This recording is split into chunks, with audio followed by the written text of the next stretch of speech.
So here we're looking at a clip that I'm calling James versus Goliath, and we'll compare James to a college and a high school player.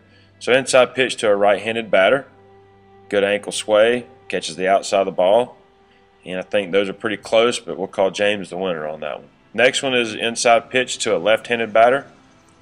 Notice both of these are going to be good ankle sway, get on the outside of the baseball. So again, very close, but again, we'll call James the winner. Isolation blocking here. First one we'll look at is Ryan. Does pop up a little bit right there. Good block by James. Good shoulder execution by Ryan. So we'll have a tie on that one. So a couple live blocks.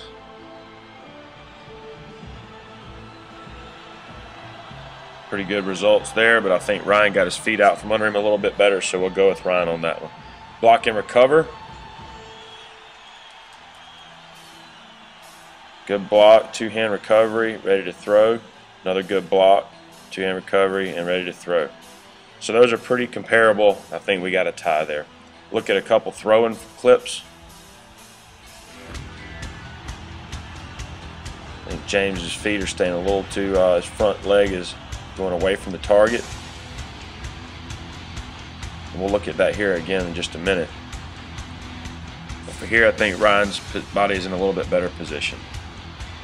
So look at a few swings.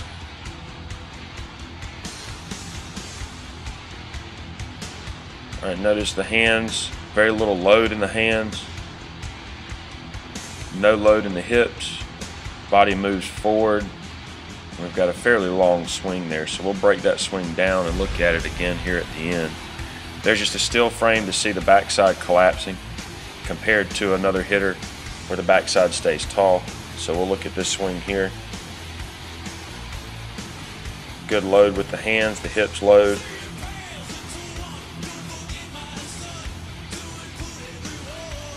Swing is short and compact straight to the baseball. We'll look at a few freeze frames through that swing. See how the hands come down directly to the baseball, and now they're moving straight at it. Hands are tight to the body. Point of contact, got the power L with the left arm.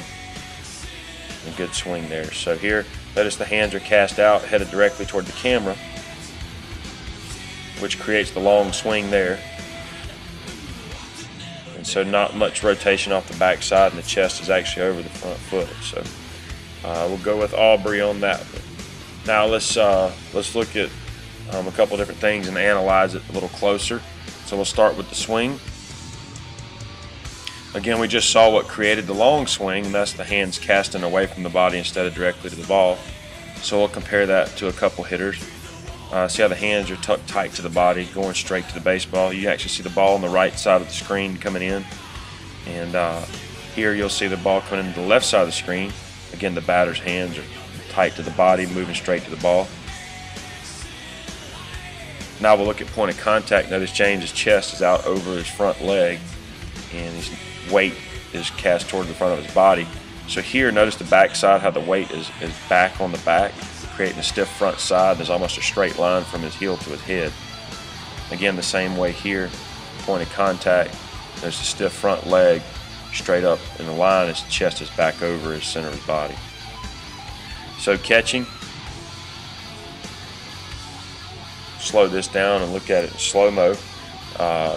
Notice how the knees just fall straight forward. There's very little movement in the feet. The feet need to be cleared. Good thing about this block is James's chest stays high. He keeps good height through the block, so it does hit him in the chest, and the ball results very well back on the plate. One other thing here too is watch James's mitt. Never really makes it to the ground, so we've got to get that mitt down and bury it. So let's compare that to Ryan. Look at Ryan's mitt on the block. It's down, positioned very well. He stays tall through the block, but notice his left foot will fire out from under him.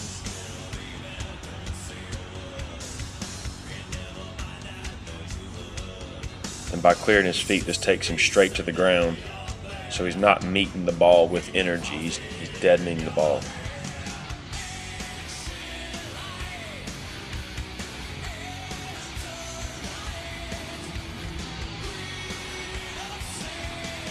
So we'll look at it one more time in slow motion, and then we'll look at it live speed. Again, notice the feet clear, The mitt gets down and is buried. And good height through the block. So here it would be full speed. So notice here that James's left foot is not in line with the target. So we'll look at it one more time to see his body is still open, his hips are open. So we'll look at Ryan here. His hips are closed, and which allows him to get a little more velocity and a little more direction out of his throw. So notice the chest is over his front knee versus James's chest will be back over his body, which will cause the ball to go up. So that's a few things to look at. Hope you learned something, and thanks for watching dirtbaseball.com.